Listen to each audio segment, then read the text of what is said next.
Uncle Willie and the Soup Kitchen by Dyanne Disalvo-Ryan.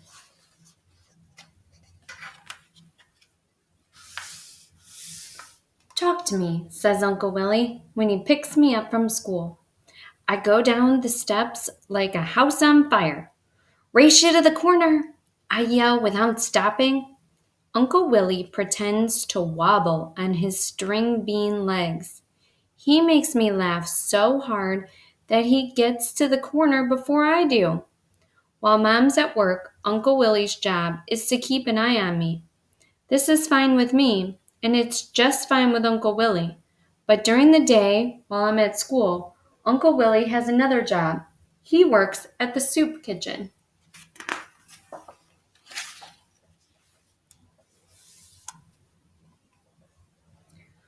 We fed a lot of people today," says Uncle Willie. "Spaghetti and meatballs. Good thing the bakery truck stopped by to give us extra bread." Uncle Willie checks his pocket and sprinkles crumbs onto the sidewalk. I check my pocket too, and I pull out my paper telescope. "Why do you work there anyway?" I ask, eyeballing Uncle Willie. "It's important," Uncle Willie tells me. "Sometimes people need help." Way up the block, I hear the can man's clangety cart, piled high with empty cans he finds in our neighborhood. My mom says he cashes them in for money at the supermarket. Whenever I see the can man, he is pushing his shopping cart in the street. Today he's on the sidewalk, though moving his clangety cart right toward us.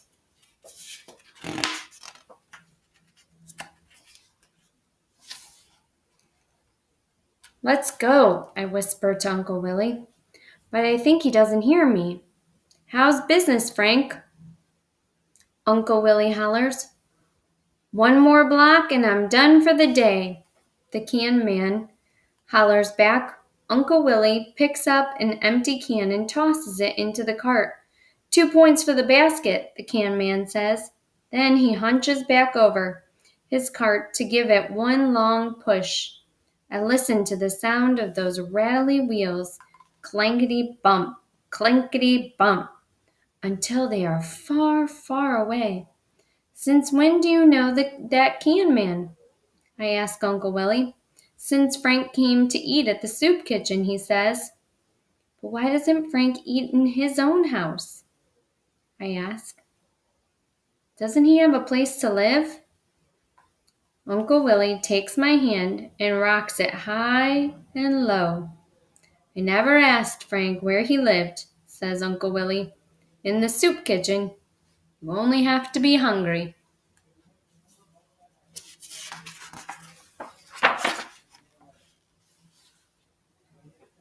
When Mom walks me to school the next morning, I see a woman sleeping on the park bench.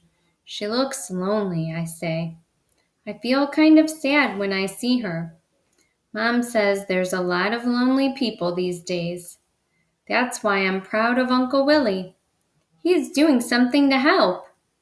But I wonder what it's like to work inside a soup kitchen.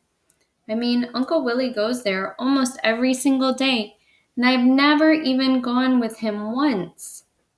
Mom hands me my milk money and scoots me up the front steps. "Why don't you ask Uncle Willie to take you next Monday? Remember, you have a day off from school."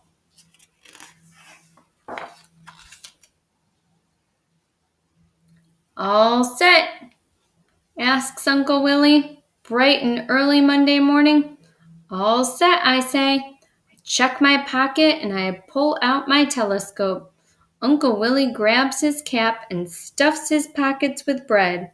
Mom kisses me goodbye and tells us both to keep out of trouble.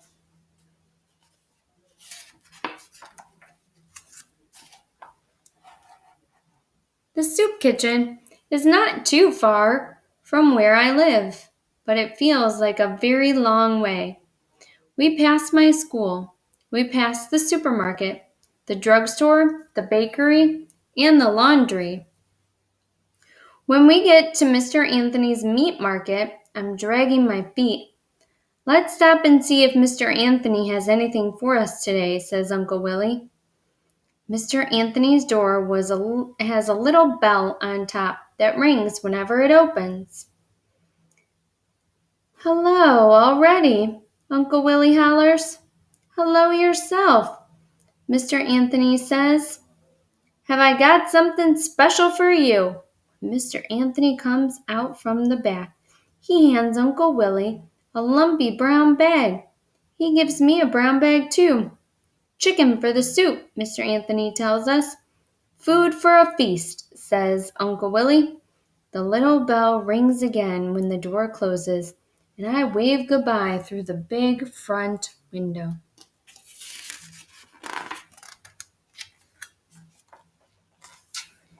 When we turn the corner, Uncle Willie points to a small brick building. It looks old and kind of run down from the outside. Here we are, he says. A woman opens the big white door. Good morning, Shanta, says Uncle Willie. A very good morning, says Shanta, smiling. You brought us a helper today. I shake Shanta's hand and follow Uncle Willie inside. The soup kitchen is small and bright. The 4 huge soup pots steaming on the stove make the whole place smell delicious. There are posters on the wall that say, Have a nice day, and no smoking, please. Look, I say, lunchroom tables just like my school. But what's that high chair doing there? Uncle Willie takes my bag and puts it down on the table. Little children come here too.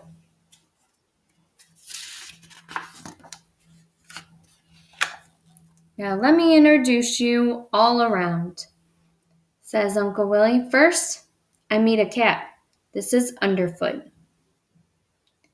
Uncle Willie tells me Underfoot works the night shift down in the basement. And over there is Brother Mike. Brother Mike opens the lumpy bags from Mr. Anthony's store and turns them upside down. Chickens, he says, looking over at us. That's great. Thanks for picking them up. A man at the double sink is washing a big silver bowl. And this is George, Uncle Willie says. If it wasn't for George, we'd all be in hot water. Uncle Willie ties an apron on and helps me tie one too. Now let's get to work already.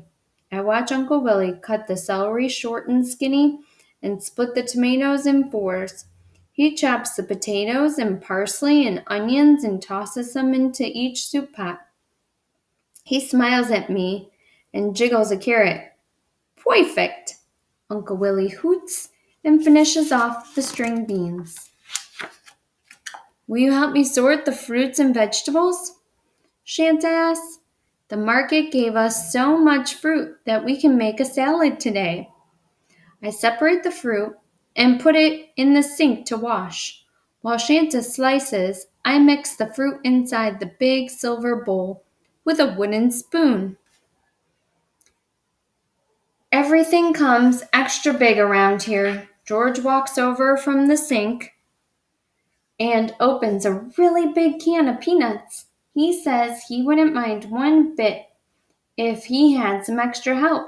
I put one big bowl of peanuts, one big plate of sliced cheese, one big dish of butter, and 2 big baskets of bread on every lunchroom table.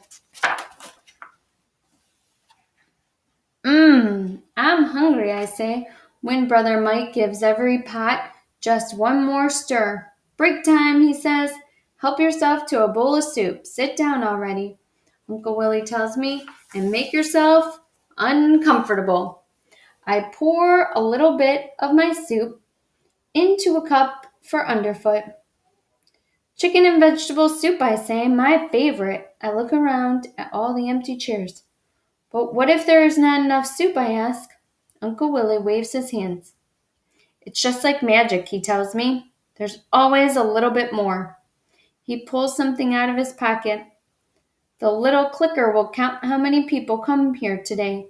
So then we can make enough food for tomorrow.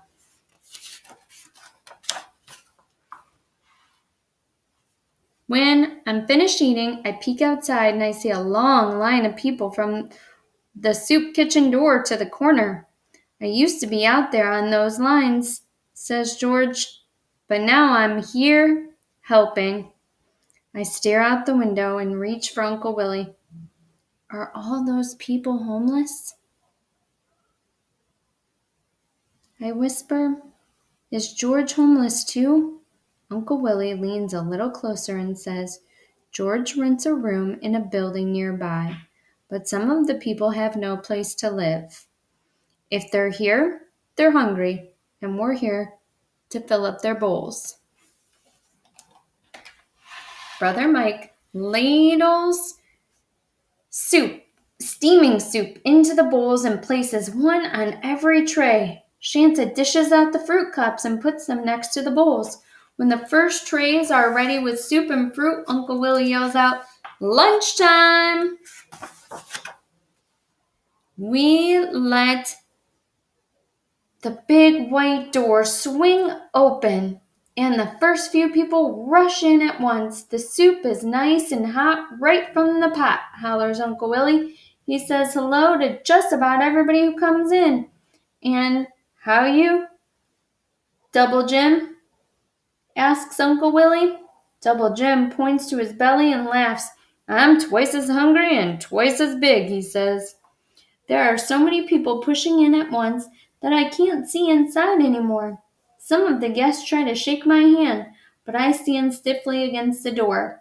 He's got a day off from school today, announces Uncle Willie, keeping his hand on my shoulder. So he came by to see where I work. There's Frank, the can man, I whisper. Hello there, Frank, says Uncle Willie, showing him the boxes of fruit and vegetables. Help yourself, we have extra today.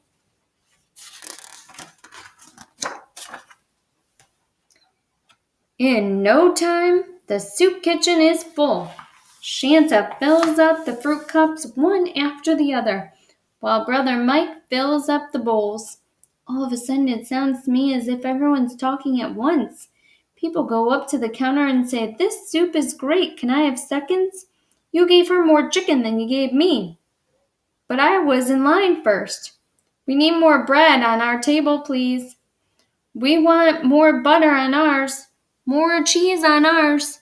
I watch the guests go in and out, first hungry, then full. First hungry, then full. Come on in, calls Uncle Willie. George is walking back and forth. He picks up the dirty dishes from the counter and carries them back to the sink. I can hear the soup spoons going clink, clink, clink. A woman shuffles by and stuffs her pockets with bananas. She looks a little bit like the woman I saw sleeping on the park bench. I hope so. I hope she comes to eat at the soup kitchen. She's not so lonely here. Before I know it, the line outside the soup kitchen is gone, and so is all the fruit inside Shanta's silver bowl. Few of the guests stay to help us all clean up. I hold the dustpan steady while Double Jim sweeps a pile for me to scoop. When Uncle Willie and I are ready to leave, we shake hands with all the helpers. Brother Mike pushes open the big front door. Come again any time, he says. We can always use the extra help. Thanks again for the soup, I holler to everyone else in the back. Underfoot liked it too.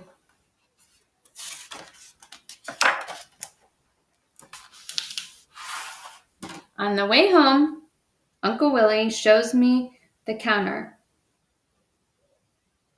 We fed 121 people today, he tells me. That's a lot of citizens.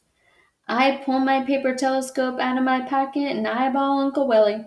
Uncle Willie looks like one big smile. Laughing, he picks up an empty can and hands it to me. I take the can and head for the trash. I turn, I fake, I jump, I shoot. Talk to me, says Uncle Willie. And he hoots as I score 2 more points for the basket.